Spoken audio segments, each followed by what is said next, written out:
Time now for The Best in Mystery. Tonight on Masters of Mystery, an exciting melodrama titled No One Will Ever Know. Sure, we supply bodyguards by the day, a week, or month. It's got to be 24 hours a day. Your best man. And I want him to shoot to kill.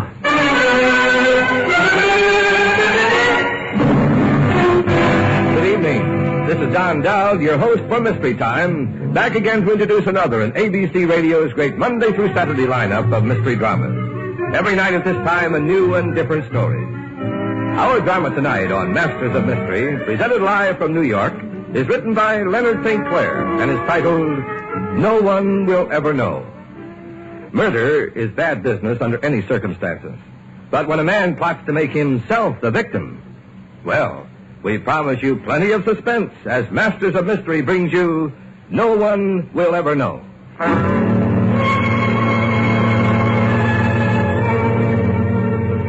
Nobody believes me. They all think it's my imagination. The sick dream of a sick mind. But I know he's out there in the night. I know he's waiting for me. Waiting for the right moment to kill me.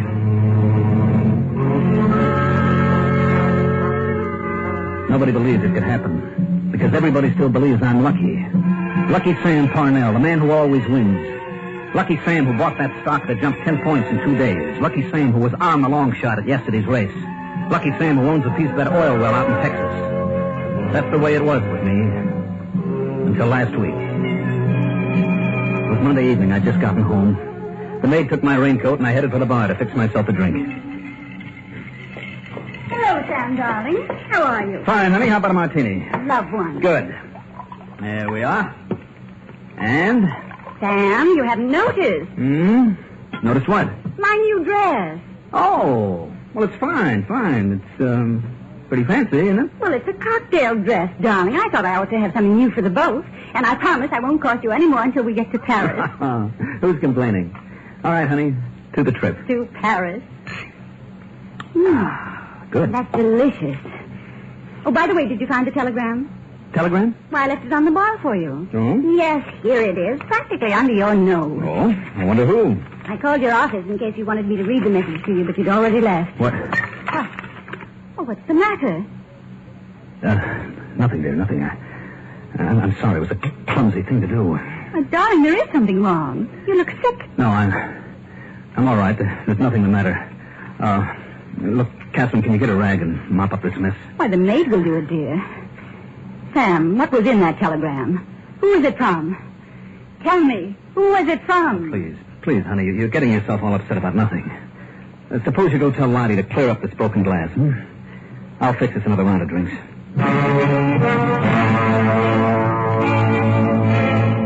As soon as Catherine disappeared toward the kitchen, I reread the telegram. Sorry, old man, our well is a dry hole. Send 10,000 more to clean up final deaths. Signed, Harry. 10,000 more. 10,000 I didn't have. Every penny I had poured into that Texas well was borrowed money. Harry ought to know that. This was to be our big plunge. Harry and I were going to crack our first $1 million. Now, Lucky Sam Parnell was broke. Bankrupt. After dinner, I locked myself in the study. I had to think. To work something out with pencil and paper. But it didn't work out. The stocks and bonds would have to go to pay off the loans. The mortgage would take the house. The only asset left would be my life insurance. That $50,000 policy with the double indemnity clause. Yes? Sam, can you come to the phone? It's Jimmy. He's calling from school. Well, tell him I'm tied up, Kathy, and give him my love. Oh, but darling, he wants to say goodbye to you before we sail. Well, then you can tell him we're not going to Europe. What? I'm turning in our tickets in the morning. Tell Jimmy the old man's got to stay and close a business deal. The biggest deal of my life. Don't argue with me, Catherine, and don't wait up for me. I'll be working most of the night. I'll see you in the morning.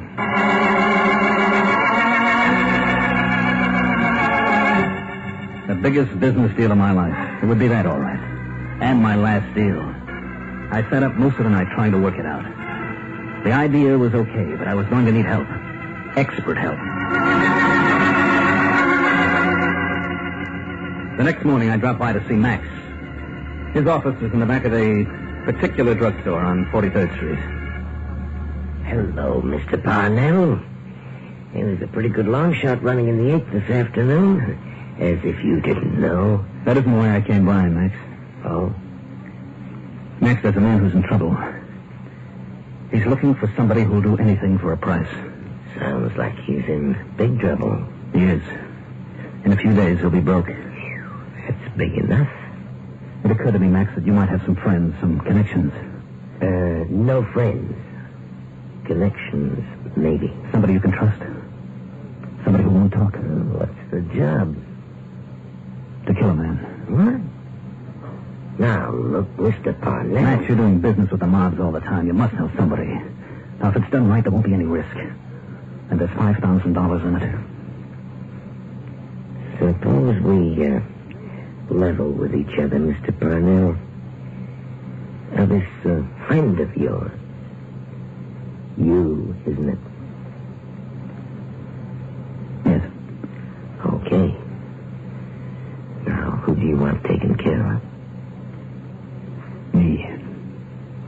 You sound like you mean it. I do. Max, I'll be completely wiped out within a month. I don't want my wife and my boy to know I'm a failure. I don't want them out in the streets. I want them to hold on to what they've got now. I'm too old to start all over again. My luck's run out, Max. Alive, I'm worth nothing, not even to myself. Dead, at least my family will get by. Life insurance, huh? Yes. Double indemnity. But the company won't pay off for suicide. So, it has to look like an accident, Oh, Mr. Parnell. Max, there's no other way. I'm afraid to fake it myself. I'll pay $5,000. All right. Maybe I can get a boy for you, but... Well, with this kind of deal, you'll have to be paid in advance. I'll bring the money this afternoon. Okay. Max? Yeah. How do you think you'll do it? Better if you don't know, isn't it? You might get too anxious. Yeah, or maybe too helpful. Well, he'll make it so no one will ever know. Not even you.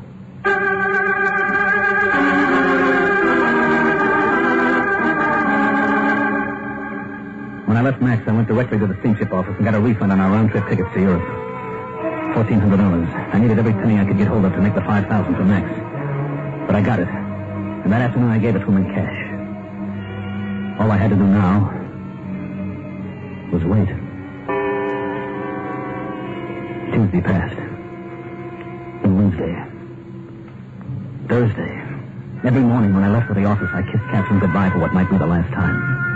Every night when I came home to her, I dreaded the thought of leaving again in the morning. The strain began to get unbearable. Let's get this over with, Max. Let's end it before I go mad. And Friday afternoon. Hello? Sam? Oh, yes, dear. Western Union just delivered another telegram to the house. Do you want me to read it to you? Yes, will you please? Well, wait a minute until I open it.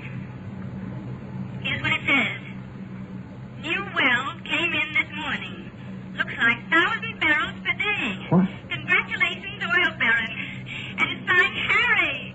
Oh, Sam, how wonderful. Yes, Catherine, how wonderful, how unbelievable. Now we can go to Europe after all and forget everything. You'll call off that other deal that you said would keep you here, won't you, dear? Won't you? Sam, are you listening? That other deal. No, it can't go through now. It mustn't. I've got to get to Max. I don't want to get killed.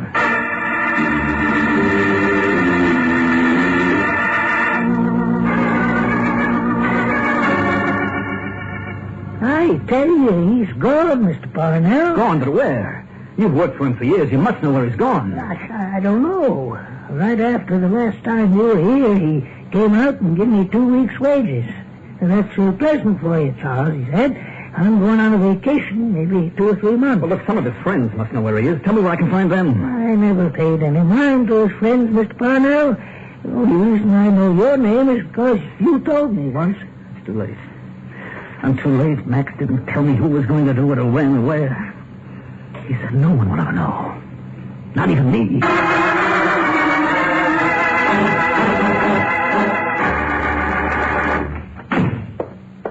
Darling, you're home early. Catherine, how soon can you pack your bags? Why, I'm phoning the airline right now to see if we can get tonight's plane for London. Oh, but that's impossible. Well, I'll need at least a week to close up the house there. The servants... All right, then I'm leaving tonight by myself. You can join me later. What? But I don't want to.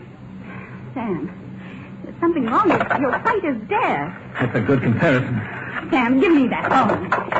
Now, what's happened? Sam, tell me. So I told her. The whole story. Right from Harry's first telegram and my idea about the life insurance. Catherine's face went as white as mine.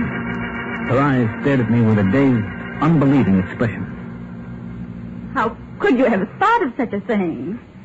Without you, this house and your money would mean nothing. You don't understand, Catherine. Look, pack your bags. Any hour, any minute, Max is liable to go through with his part of the deal. Darling. Please get started, Catherine. I'll phone the airline. No, let me do it. You're much too upset. All right. I'll start cleaning up my desk. Now, if the London plane is sold out, get a seat in a plane going somewhere else. Anywhere. Hello? This is Mrs. Parnell, Dr. Meade. Please come right over. Sam is terribly sick. Catherine, give me that phone. Are you out of your mind? No, dear, I'm not. But I'm afraid you are.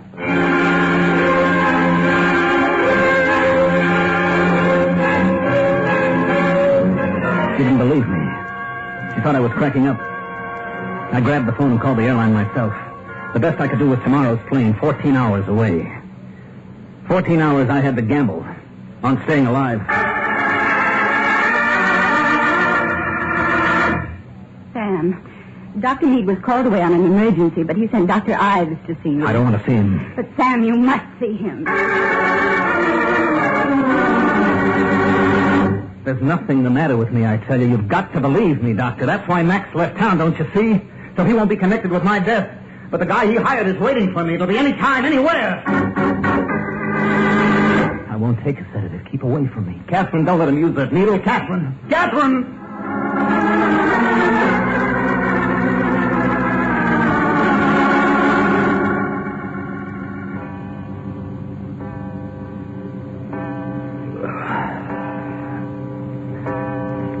Catherine? I'm right here, Sam. What time is it? It's 10 o'clock. Wouldn't you like some breakfast? Breakfast? 10 in the morning?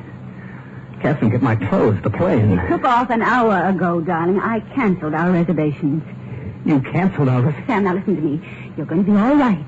Dr. Ives says this happens to a lot of men when they overwork. He says all you need is to rest and forget about business. Dr. Ives, he knows all about everything, doesn't he? Except when I'm going to be killed. And how? And where?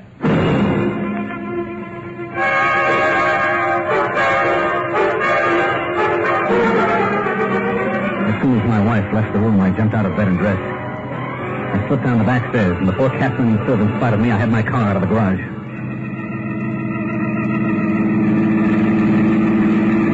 I drove to the nearest precinct station.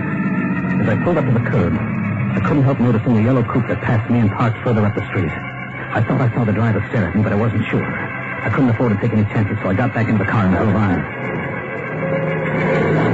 Besides, I'd have been a fool to go to the police. If anything did happen to me, the police would notify the insurance company and Catherine would get nothing. I drove aimlessly around town. Then I happened to look in the rearview mirror.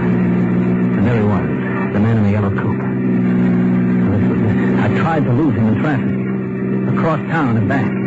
Still he hung on. I swung into a parking lot and jumped out.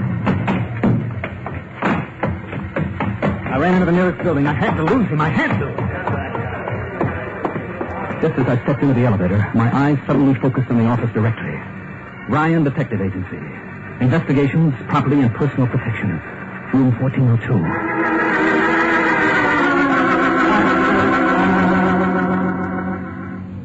Whatever you wish, Mr. Parnell. We supply bodyguards by the day, a week, or as long as you want. It's got to be 24 hours a day. Your best man, and I want him to shoot to kill.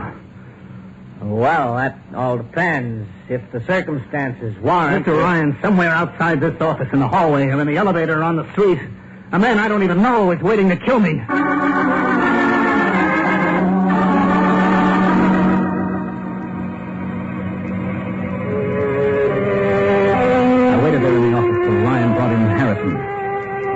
Be my bodyguard for the first 12-hour shift. We left the office together and picked up my car. As we drove back to the house, I watched for the yellow coupe. Yes, there it was, keeping about a half a block behind us. When we pulled into our driveway, the coupe kept on going and then turned to the next corner. I sprinted for the front door and slammed it. Sam, is that you? Oh, darling, you gave me such a fright when you sneaked off this morning. Oh, what are you doing? What are you looking out of the window for? I'm waiting for him to turn around and drive past again. Oh. Sam, you can't keep on like this. You're ill, don't you realize it? Sure. This is all my imagination. Catherine, tell the cook to fix dinner for one extra. Harrison will be eating with us. He's my bodyguard. Bodyguard? He's putting the car in the garage. He'll be along in a minute. Well, I want you to get rid of him. There's absolutely no danger. Tell him to go. Is that what you want? Why?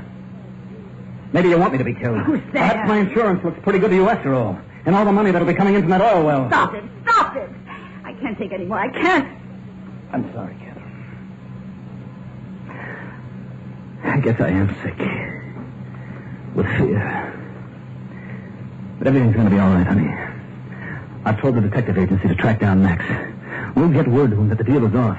Yes, dear. Max will call off his boy and I'll be safe. Then I won't need the bodyguard. That makes sense, doesn't it? I suppose so. Sure it does. We'll see Europe yet, Catherine. You and I... What's that? Why, Sam, it was only a car. Backfiring.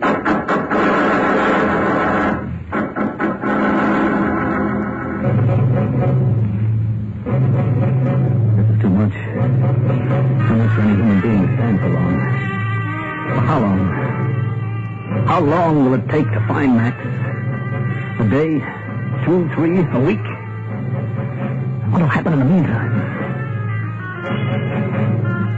We played cards all evening. Catherine, Harrison, and I. But my mind was on another game. A game for my life.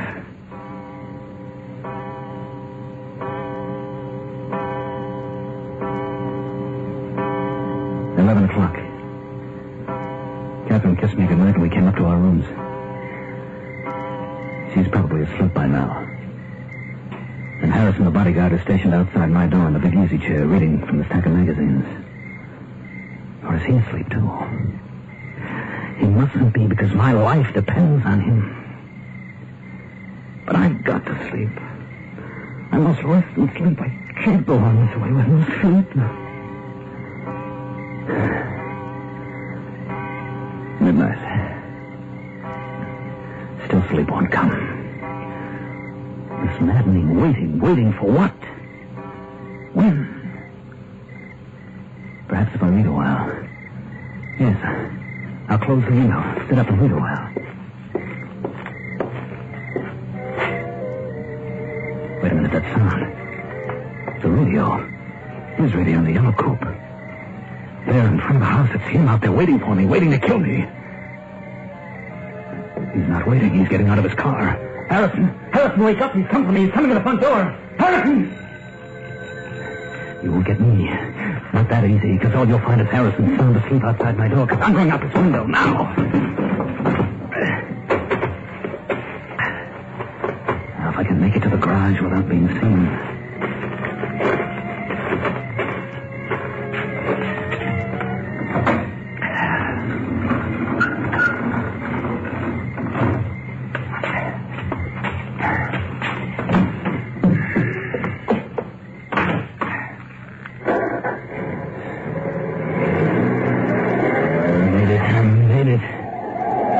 Headlights behind me. No, it can't be. But it is. He turned the corner, too. All right, Max. I'll make your friend sweat for his $5,000. I'm going to cheat him out of it, Max, because he won't get me. Do you hear? I won't let him. I won't let him, Max. It's my life. And I'm still Lucky Sam, do you hear? I'm going to win because I'm still lucky.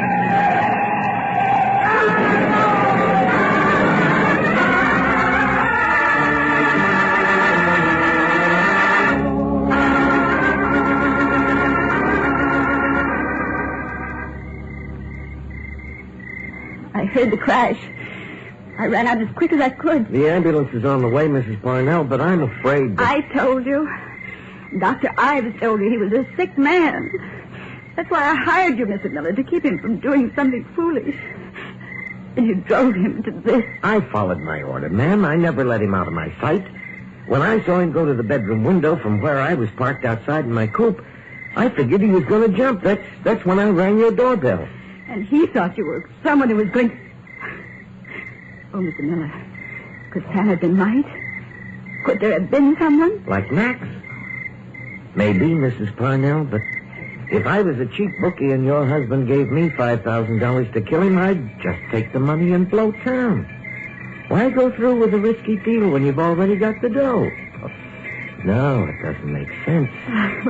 Like you said, ma'am, your husband was pretty sick. How sick? I guess nobody will ever know.